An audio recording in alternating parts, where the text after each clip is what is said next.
할렐루야, 10월 셋째 주를 시작하는 월요일 아침입니다. 오늘도 하나님 말씀으로 승리하는 한 주간이 되시길 축복합니다. 오늘 우리에게 주시는 하나님의 말씀은 여호수아 8장 30절에서 35절까지의 말씀입니다. 그때 여호수아가 이스라엘의 하나님 여호와를 위하여 에발산에 한 제단을 쌓았으니 이는 여호와의 종 모세가 이스라엘 자손에게 명령한 것과 모세의 율법책에 기록된 대로 쇠 연장으로 다듬지 아니한 새 돌로 만든 제단이라.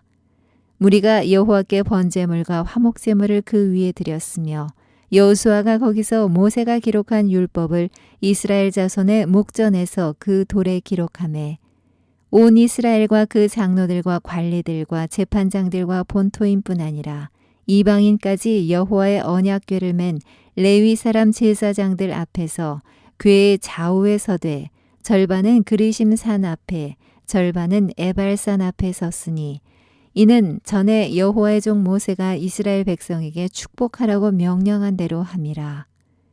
그 후에 여호수아가 율법책에 기록된 모든 것대로 축복과 저주하는 율법의 모든 말씀을 낭독하였으니 모세가 명령한 것은 여호수아가 이스라엘 온 회중과 여자들과 아이와 그들 중에 동행하는 거류민들 앞에서 낭독하지 아니한 말이 하나도 없었더라. 성공보다 더 어려운 것은 그 성공을 유지하는 것입니다. 여호수아는 아이성 2차 전투에서 하나님 말씀에 100% 순종함으로 그리고 자신이 해야 할 일에 대한 치밀한 준비를 통해 승리했습니다. 그런데 아이성 전투의 승리로 이스라엘 백성이 하나님께서 이스라엘 백성에게 유업으로 주신 가나안 땅이 그들의 것이 되었냐는 것입니다. 아닙니다. 단지 가나안 입성 후 여리고성과 아이성을 함락하고 승리한 것 외에 더 큰 의미를 두지 못했습니다. 그래서 그런지 여호수아는 아이성 전투에서 승리한 후 축제를 열고 승리를 만끽해야 했지만 그러지 않고 그는 처음으로 어떤 일을 했냐고 하면 에발산에서 하나님을 위한 제단을 쌓는 일을 합니다. 30절의 말씀입니다.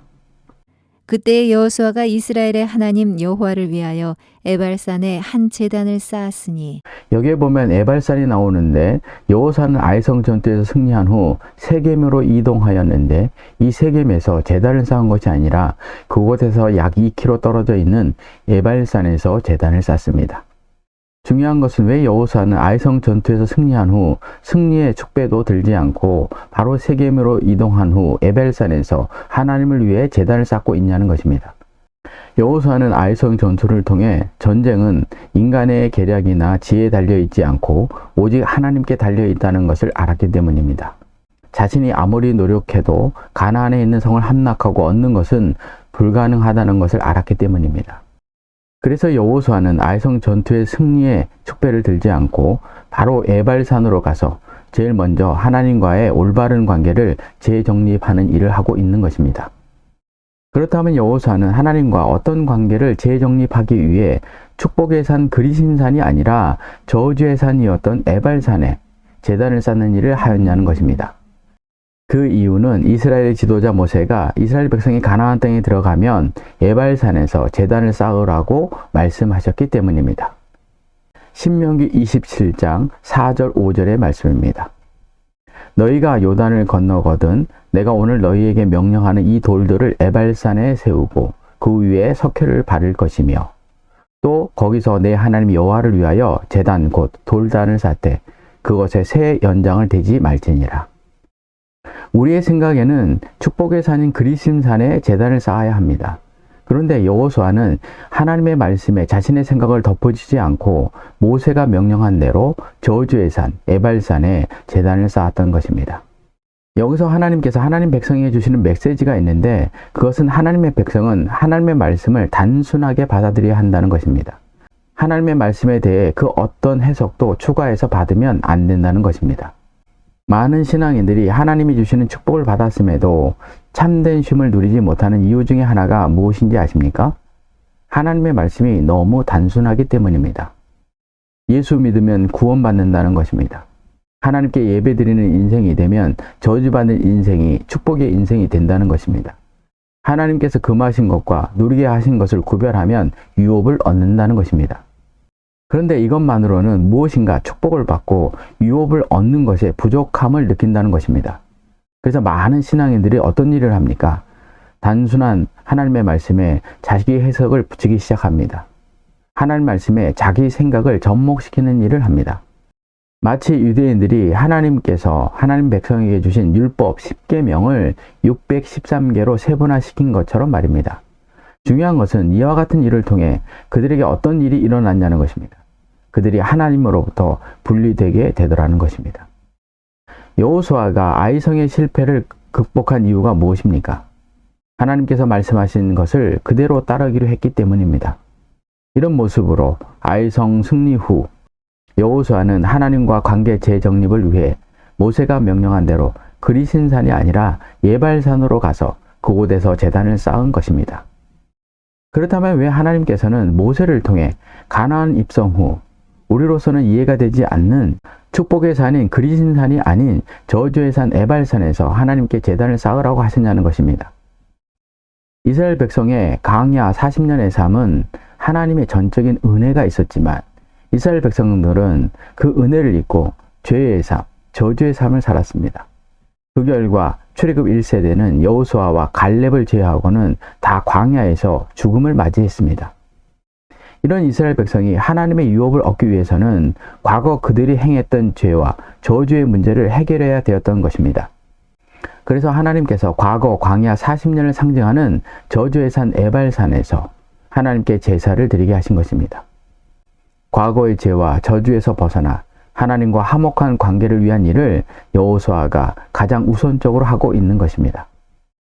그리고 여호수아는 아이성 전투 승리 후 예발산에서 어떤 일을 하였냐고 하면 여호와의 언약궤를 맨 레위 사람 제사장들 앞에서 궤의 좌우의 절반은 그리신산 앞에, 절반은 에발산 앞에 서게 하고 여호와의 종 모세가 이스라엘 백성에게 축복하라고 하신 일을 하더라는 것입니다.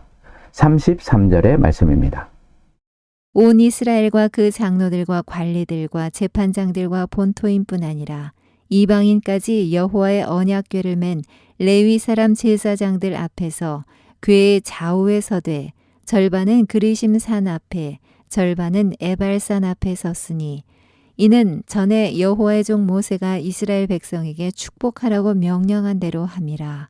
여기에 보면 여호와의 종 모세가 이스라엘 백성에게 축복하라고 명령한 대로 라는 말씀이 나오는데, 그렇다면 모세가 이스라엘 백성이 가나안 땅에 들어가면 어떤 축복을 하라고 명령했냐는 것입니다. 신명기 27장 11절에서 26절까지 축복의 내용이 기록되어 있는데, 그 내용 가운데는 하나님의 축복도 있었지만 저주의 내용도 있었다는 사실입니다. 무슨 말입니까? 모세가 이스라엘 백성이 가나안 땅에 입성한 후 하나님께 제사를 드리고 그들을 축복하라고 명령하신 말씀에는 하나님의 축복만이 있는 것이 아니라 하나님께서 저주하신 말씀이 함께 있다는 것입니다.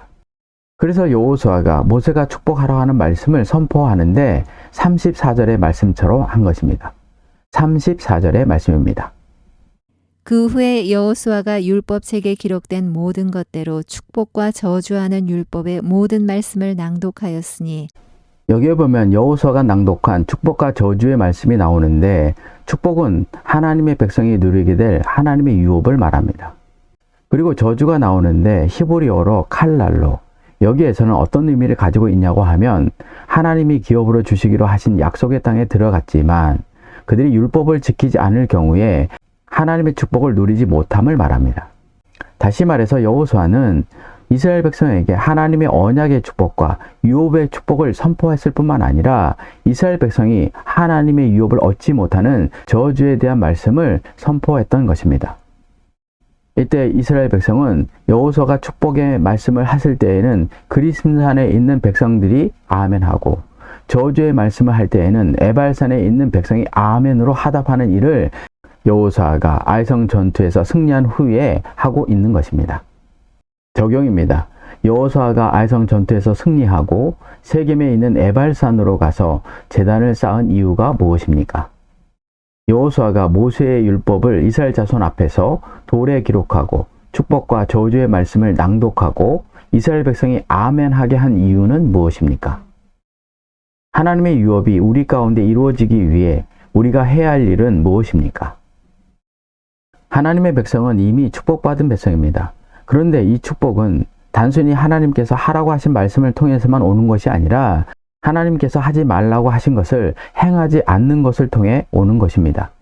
그래서 하나님은 여호수아에게 그리심산과 에발산에 서게 하시고 율법의 모든 말씀 중 축복과 저주의 말씀을 낭독하게 하였고 이 말씀에 이스라엘 백성이 아멘 했던 것입니다. 이 사실을 기억하고 하나님의 축복과 저주가 되는 말씀을 잘 지킴을 통해 한 주간도 승리하는 하늘의 백성이 되기를 축복합니다. 기도하겠습니다. 언약을 지키시고 이루시는 하나님 아버지, 저희들은 하나님의 언약이 우리 가운데 이루어질 것만을 기대하고 있으면서도 하나님 앞에 서약하고 아멘으로 응답한 약속은 잊고 살 때가 많았습니다. 이제부터는 저희들도 여호수아처럼 하나님께 주시는 승리에만 도취하지 않게 하시고 하나님 말씀대로 행하고 하나님께서 축복하신 것과 더불어 금하신 것을 지키며 살아가게 하여 주옵소서. 예수님의 이름으로 기도를 드립니다. 아멘.